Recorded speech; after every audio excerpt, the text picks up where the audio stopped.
नमस्कार साथियों। तो आज है 19 सितंबर 2025। दोस्तों, हो सकता है कि बाजार में आज थोड़ा सा करेक्शन हुआ और ये मैं कहूंगा बहुत ज्यादा चौंकने वाली बात नहीं है, बिकॉज बैक टू बैक 2 से ढाई हफ्ता रिकवरी के बाद थोड़ा सा प्रॉफिट बुकिंग होना चाहिए भी। और ये एक्चुअली कोई गिरावट नहीं था। गिरावट मतलब क्या, एकदम से सपोर्ट लेवल वगैरह तोड़ के नीचे आ गया। सो जैसे कि आपको मैं कल रात की 10:30 की वीडियो में कहा था कि देखिए 25,250 ये सपोर्ट लेवल है। सो आज हमने देखा इवन उसके आसपास भी नहीं पहुंचा, है ना। और रिसेंटली मैं आपको लास्ट वीडियो में ये भी अपडेट दिया था कि गिफ्ट निफ्टी की पोजीशन बहुत तगड़ा चल रहा है एक जियोपॉलिटिकल अपडेट के कारण। सो देखिए, इस वीडियो में हम इस टॉपिक को तो डिस्कशन नहीं करेंगे। डिस्कशन करेंगे बाजार क्लोज होने के बाद की जो अपडेट है। मतलब साथियों, इसके पहले आपको याद कीजिए मैं आपको क्या कहा था कि बाजार में तभी एक सस्टेनेबल जो रिकवरी पॉसिबल है जब एफआईएस द्वारा बैक टू बैक इनफ्लो होगा। सो पहले मैं आपको दिखाना चाहता हूं लास्ट डे की डेटा। लास्ट डे मतलब 18 तारीख की डेटा। यहां पे आप देख सकते हैं 18 तारीख की डेटा है। 18 तारीख के डेटा के हिसाब से एफआईएस ने हो सकता है कि बहुत ज्यादा कोई बाइंग नहीं किया था, बट स्टिल 367 करोड़ की बाई किया था टोटल, अगर हम बात करें नेट वैल्यू। ठीक है, मतलब बाई सेल एट एडजस्टमेंट करने के बाद। इवन डीएस तो बैक टू बैक लगातार खरीद ही रहा है। 3,327 को लास्ट डे खरीदा था 18 तारीख को, याद रखना। और आज की डेटा के अनुसार फिर से एफआईएस के एक इन्फ्लो देखने को मिला। और कितना इन्फ्लो आया पहले आप देख लीजिए, और अमाउंट भी आप जरा नोट करना, ठीक है, क्योंकि यहाँ पे अमाउंट भी बहुत सॉलिड आया इस बार। देखिए पहले तो आप देखिए डेट है आज की 19 तारीख। आज एफआईएस ने टोटल खरीदा है 37,090 करोड़ की शेयर। जस्ट इमेजिन, अगर हम नॉर्मल डे पे बात करें एफआईएस की जो टोटल बाइंग वैल्यू होता है कितना, वही 12,000 13,000 करोड़ के आसपास मैक्स।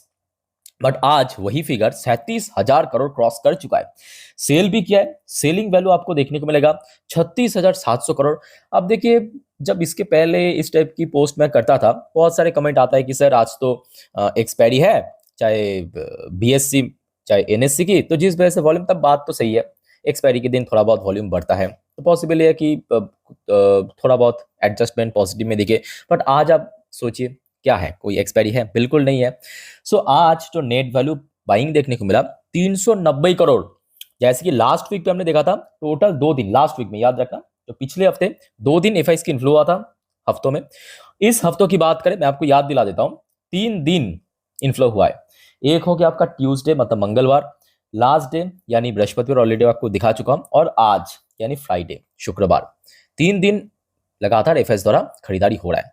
और डीएस भी बैक टू बैक सपोर्ट कर रहा है। डीएस भी आप देख सकते हो, जो टोटल बाई किया 14,840 करोड़ की टोटल शेयर, सेल किया 12,735 करोड़ की शेयर, और नेट वैल्यू आज बाई किया डीएस ने 2,105 करोड़ की शेयर। अब जो सबसे बड़ा सवाल कि सर आप ये सब क्यों दिखा रहे हो, देखिए इसके पीछे भी रीजन है। बस देखिए और सुनते जाइए, समझते जाइए, ठीक है। अब देखिए एफआईएस की इन्फ्लो, आई थिंक ये तो आपको समझ आ चुका है, कहीं ना कहीं बाजार में एक स्टेबिलिटी प्रोवाइड करते हैं, क्योंकि फॉरेन पैसा आता है, जो फॉरेन करेंसी वो आता है इंडिया में, ठीक है। सो जिसके कारण इसके पहले भी हमने देखा था, याद कीजिए, जब आपके अप्रैल मई और जून तक एक अच्छा इन्फ्लो हुआ था एफएस द्वारा, तब हमने देखा था, देखिए अप्रैल के बाद से मई जून मार्केट में फुल स्टेबल भी था और बहुत अच्छा रिकवर भी कर गया था, लगभग इसी लेवल के आसपास पहुंच गया था। उसके बाद देखिए फिर से अगस्त और जुलाई और अगस्त बैक टू बैक एफएस द्वारा आउटफ्लो हुआ, फिर देखिए एकदम से गिर गया, ठीक है। तो इतना तो आपको क्लियर हो चुका है कि एफएस की इन्फ्लो मतलब मार्केट में एक स्टेबिलिटी आएगा और एक सस्टेनेबल रिकवरी आपको देखने को मिलेगा। क्या आपको पता है कि निफ्टी 50 में, जैसे कि आपको पता है निफ्टी 50 में 50 शेयर है, बट निफ्टी 50 की जो टॉप 10 वेटेज में एफआईएस ह्यूज अपना स्टेक उठा के रखा है। पहले मैं आपको डेटा दिखाना चाहता हूँ। ये देखिए निफ्टी 50 की, ये देखिए ये निफ्टी 50 की जो टॉप मतलब जो टोटल 50 की है, पर टॉप 10 को लेकर हम चर्चा करेंगे।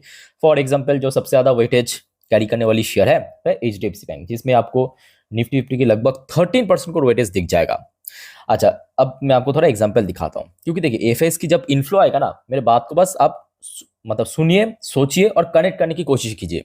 जब एफएस की इन्फ्लो आएगा, पूरा पूरा चांस है कि देखिए, आप अगर एक मान लीजिए कि आप एक इन्वेस्टर्स हो, बड़े लेवल के इन्वेस्टर्स हो, और आपको यूएस में निवेश करने के लिए कहा, तो आप कहाँ निवेश करना पसंद करोगे? जहां सेफ है, सिक्योर है, अच्छा रिटर्न भी मिल सकता है, यही जगह पे ना। और आज की डेट में देखिए एफआईएस की जिस वजह से जो स्टेक है, आपको जितने भी बड़े बैंक्स या जो जितने भी बड़े आईटी कंपनीज, उसमें आपको बहुत मोटा स्टेक दिख जाएगा। ये देखिए आपके एचडीएफसी बैंक के अंदर प्रोमोटर की स्टेक तो जब मर्जर हुआ था एचडीएफसी और एचडीएफसी बैंक की, तब तो जीरो हो चुका उसके बाद से।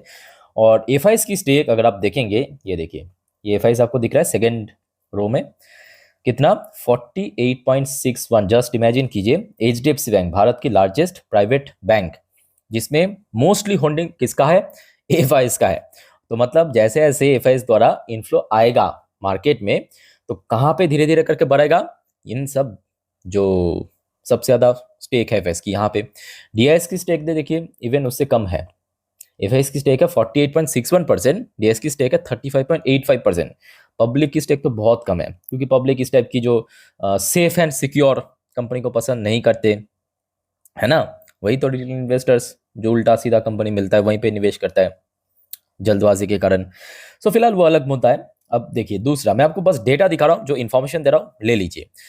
आईसीआईसी बैंक 9% की वेटेज, जस्ट आप देखते जाइए। अब मतलब आप सोचेंगे कि भाई साहब भारत की टॉप बैंक्स में एफआईएस ने होल्डिंग देके रखा, तो जी हाँ बात एकदम सही है। देखिए एफआईएस की होल्डिंग इसमें सबसे ज्यादा है, मेजॉरिटी देखिए 46.77%, और ये जून क्वार्टर में और इंक्रीज हो गया।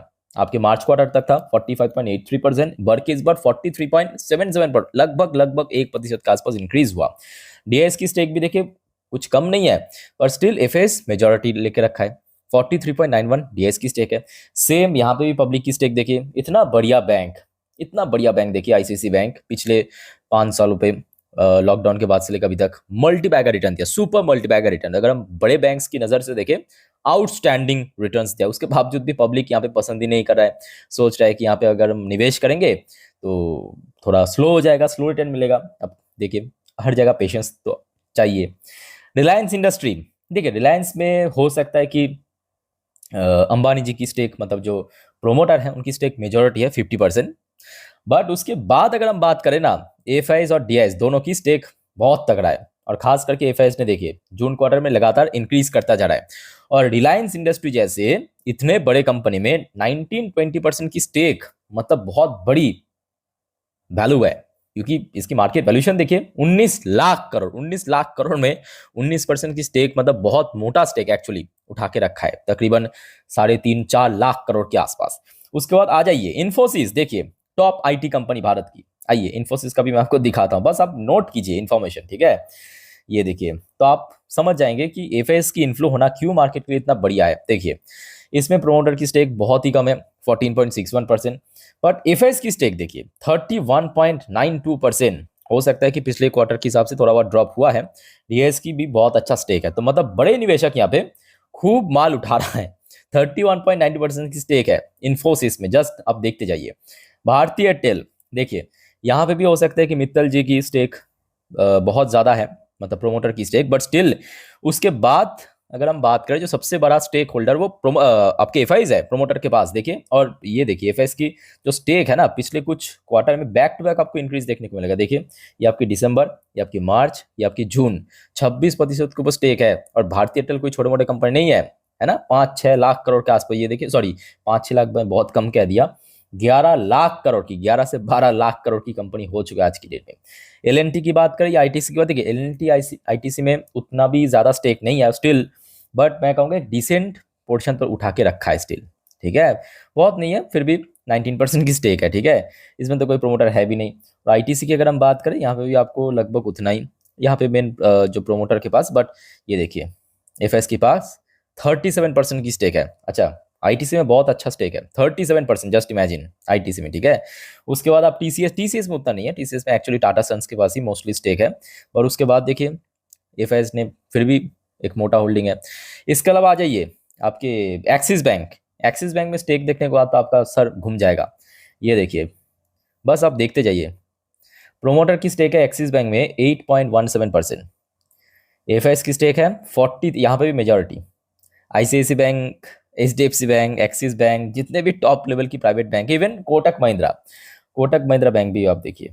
ये देखिए प्रोमोटर की स्टेक 25%, भाई साहब देखिए ये आपके प्रोमोटर की स्टेक, और ये आपकी एफआईएस की स्टेक देखिए। प्रोमोटर की स्टेक 25%, 25-26%, और एफआईएस की स्टेक 32%, मेजॉरिटी लेके रखा है, ठीक है। तो देखिए कुल मिला के मेरे कहने का मतलब ये है कि एफआईएस की इन्फ्लो होना जैसे कि इंडियन मार्केट के लिए अच्छी बात है, मार्केट में एक स्टेबिलिटी प्रोवाइड करेगा, मार्केट में एक सस्टेनेबल रिकवरी देखने को मिल सकता है फ्यूचर में, जो कि चाहिए भी, बिकॉज पिछले 1 साल में निफ्टी 50 ये बहुत शॉकिंग भी है और बहुत ज़्यादा निराश करने वाली बात भी है कि जीरो रिटर्न आपको देखने को मिलेगा पिछले 1 साल पे अगर आप देखेंगे।